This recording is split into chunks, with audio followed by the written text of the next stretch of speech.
উত্তাল সূর্য থেকে ঠিকরে পড়ছে আলো। শুরু হয়েছে সৌরঝড়। আর এই ঝড়ের প্রভাবে পৃথিবীর আকাশে দেখা যাচ্ছে বর্ণিল নর্দার্ন লাইটস বা অরোরা। অস্ট্রেলিয়া থেকে শুরু করে ইউরোপের আকাশে এই মহাকাশীয় আলো দেখা গেছে। যুক্তরাষ্ট্রের বিভিন্ন স্থান থেকেও দেখা যাচ্ছে বিরল এই দৃশ্য। এমনকি ভারতের লাদাখে প্রথমবারের মতো চোখে পড়েছে এই অরোরা। যুক্তরাষ্ট্রের মহাকাশ আবহাওয়া পূর্বাভাস সংস্থা national oceanic and atmospheric administration এর মতে গত শনিবার বাংলাদেশ সময় রাত 10টার দিকে প্রথম দফায় পৃথিবীতে একটি শক্তিশালী সৌরঝড় আঘাত হানে। এর প্রভাবে প্রায় অর্ধেক বিশ্ব থেকে দেখা যাচ্ছে এই অরোরা। এর প্রায় 20 বছর আগে 2003 সালের অক্টোবরে পৃথিবীতে এই ধরনের শক্তিশালী সৌরঝড় আঘাত হানার ঘটনা ঘটেছিল। বিশেষ এই মহাকাশীয় আলো নর্দার্ন লাইটস, পোলার লাইটস কিংবা অরোরা নামে পরিচিত, বাংলায় যার নাম মেরুজ্যোতি বা সুমেরু প্রভা। কারণ মেরু অঞ্চলেই সাধারণত এই বিশেষ আলো দৃশ্যমান হয়।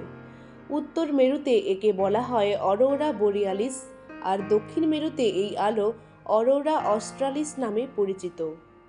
সৌরঝড়ের কারণে পৃথিবীর বায়ুমণ্ডলের দিকে ধেয়ে আসা সৌরকণা পৃথিবীর চৌম্বক ক্ষেত্রে বাধা পায়।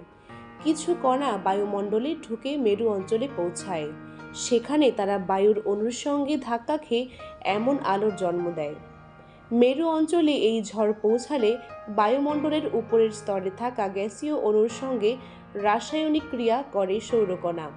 তৈরি হয় মেরুজ্যোতির। যত তীব্র থাকে কণার গতি ও আধান, তত উজ্জ্বল হয় মেরুজ্যোতি। প্রতি বছরই একটি নির্দিষ্ট সময়ে সৌরঝড়ের প্রভাবে মেরু অঞ্চলগুলোতে এই বিশেষ আলো দৃশ্যমান হলেও এবছর অর্থাৎ 2024 সালে প্রায় অর্ধেক পৃথিবী থেকে দেখা যাচ্ছে এই দৃশ্য। কারণ 2003 সালের পর এবছর তীব্রতম সৌরঝড় আছড়ে পড়েছে পৃথিবীতে, যাকে বলা হচ্ছে Z5 গোত্রের জিওম্যাগনেটিক স্টর্ম। বিজ্ঞানীদের দাবি 11 বছর অন্তর তীব্রতার শিখরে ওঠে সূর্যের এই ঝড়।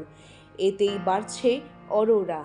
ঝড়ের তীব্রতা এতটাই বাড়ছে যে মেরু অঞ্চল ছাড়িয়ে ইতালি, লন্ডন হয়ে মেরুজ্যোতি দৃশ্যমান হয়েছে ভারতের লাদাখেও।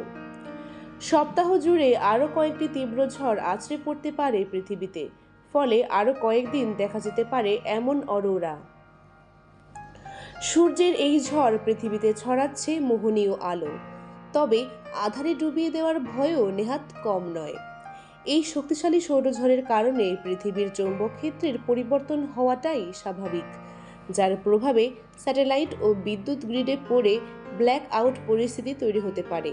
এর আগে 2003 সালের অক্টোবরে পৃথিবীতে এই ধরনের শক্তিশালী সৌরঝড় আঘাত হানার ঘটনায় সুইডেন এবং দক্ষিণ আফ্রিকায় বিদ্যুৎ গ্রিড ব্যাপকভাবে ক্ষতিগ্রস্ত হয়েছিল।